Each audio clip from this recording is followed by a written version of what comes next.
Now, is to monitor?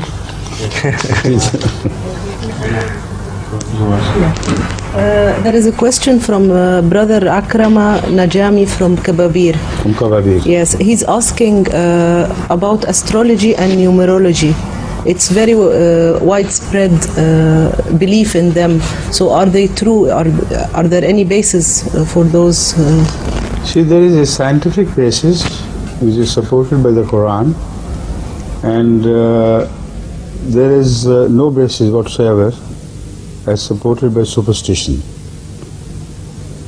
One thing is certain according to the Holy Quran, that everything which is created has its influences over other things. So we are the ultimate complex result of the universal properties of the nature which God has created.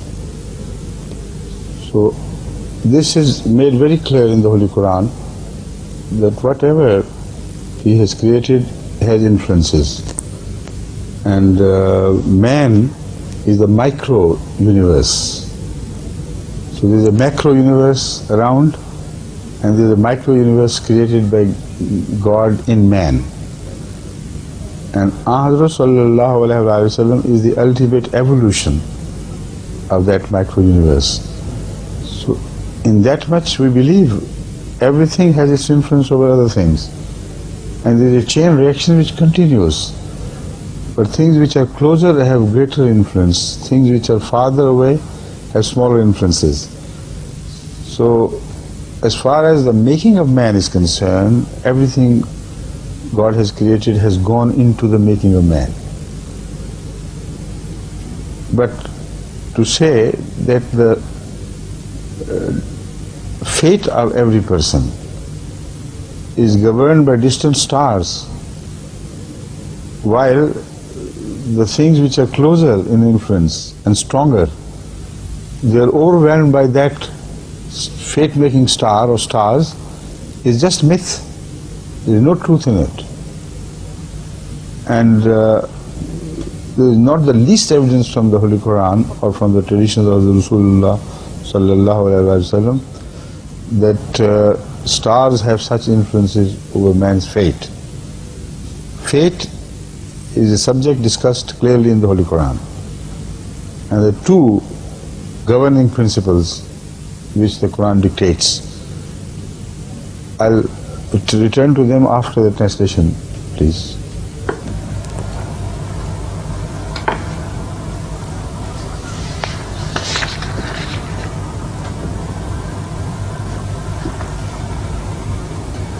Now the fate, the general principle which governs the human destiny, is mentioned in the Holy Quran in Surah Ash-Shams,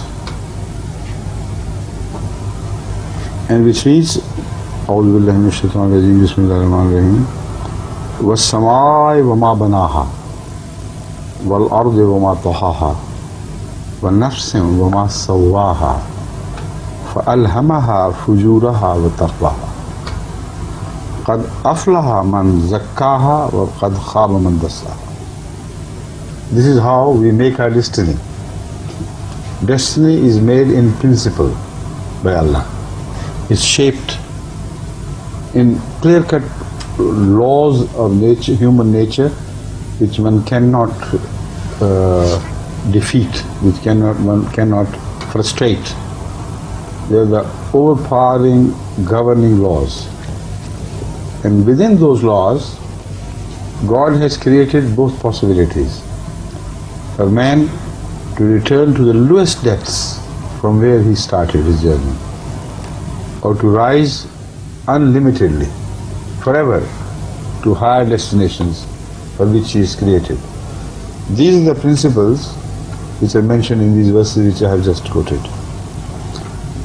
Was-samaa'i wa ma banaha, and the heavens, and wa ma banaha refers to its making, and what has gone into its making. It's not wa man banaha, it is wa ma banaha. ponder deeply into the making of the universe. So that is the universe, the stars, everything is included. وَالْأَرْضِ وَمَا طَحَاهَا, and the earth and وَمَا طَحَاهَا, which has made its expanse. There are two things which are mentioned, the heavens and the earth. And the major points which have to be brought into the focus of attention are mentioned here. وَمَا بَنَاهَا, what is it which has gone into the structure of the universe around you? And what is it which seems to have leveled everything for you on earth and made it available for you? These are the two factors or principles which make human destiny. وَنَفْسٍ وَمَا سَوَّاهَا, when it comes to life, all the factors which make it balanced. Sawwaha is the human soul which is so well balanced by God. It's so well poised. So it doesn't say وَمَنْ سَوَّاهَا. It says ponder into the factors which ultimately create the beautiful balance. فَأَلْهَمَهَا فُجُورَهَا وَتَقْوَاهَا. God has alhama, which means here it doesn't mean that God spoke to the non-existent things and told them what to do and what not to do. It doesn't speak of Sharia either here. Alhamaha fujuraha is a direct wahi from Allah to the soul, the making of man or making of life. So it says we have in fact whatever natural behavior you observe in all life forms are not just blind expressions of creation. They are well-defined laws of nature which have gone into the making of things. So this is why Allah doesn't say waman, because Allah it is who has done it. It says think of those principles which have gone into the making of all these things. And the ultimate result is everything is balanced. But it's for men to either to raise the status, their status further unlimitedly to an endless journey of progress, or to push it back down from where it started its journey. These are the clear-cut principles which have been laid down in the Holy Quran. So the destiny through stars is not mentioned at all. But stars have played their part in the making of man. There is no doubt about it. But it's the making of the man as such, the making of life as such. The whole life is influenced by the universal properties. They go on descending from heaven to earth, and they play a role in creating life, in shaping life, in governing life and things. So to that much I agree with this. But this is a scientific principle. Astronomy is a different thing. Or is it astrology? Astrology. Astrology is the fate reading. Yes, astronomy is the science. I'm talking about astronomy. This is why I said it is astrology which is referred to. So astrology has very little to play a role, if at all any. The principles are all mentioned in this verse. This is the most certain, most dependable guideline which is given anywhere. These are the verses which speak of the subject about which the inquiry is made.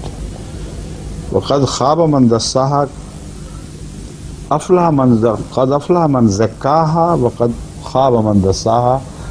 These are the factors which, if promoted. Now here instead of ma, first time you read the word man. Here human conscious effort is now referred to. Vama is the natural phenomenon. Vaman is man or woman, whatever you call it. Now they take over. Now consciously having understood this principle, whoever promotes these natural phenomena which are for the good of mankind, he would benefit from it, and limitlessly. There is no end to it. And who ignores these things, these fundamental principles, he will go down and down and down. Asfala safilin is the end of the such a man. In case you need. Ujuraha wa taqwaha is not Sharia. It is the natural teachings by Allah, instruction, which has gone into everything. All the laws of nature are alhamaha, fujuraha wa taqwaha. This is what you should avoid, the danger points, and this is what you should avoid for further progress. Fujur and taqwa are apparently the same thing. You should avoid fujur, but taqwa is also what to avoid. So here the difference in the meaning is that fujur is the excesses. Once you commit them, you will always end up in disaster. This is what fujur means. Taqwa is avoiding something for advantage, for never-ending progress. So God has, as if God has given it through ilham.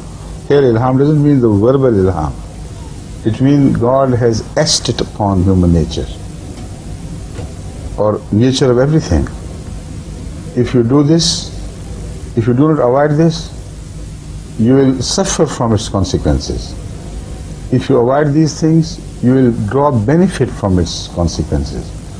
So fujur is in the negative term and taqwa is in the positive term. Then comes qad aflaha man zakkaha wa man qad khaba man dassaha. Here the word man has come back into the expression, indicating man ultimately.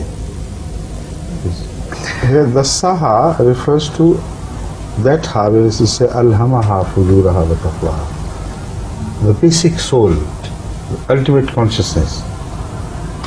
If one suppresses the reality of one's own self by ignoring these laws, then it can be pushed down and down and down. This is the direction towards asfal safilin. Zakah is to progress, to promote. So one is granted both the options by Allah, either to suppress it and push it down and down until it goes into nothingness, and the other is the progress of unlimited progress, zakaha, like zakat, it goes on promoting and progressing and growing into higher things.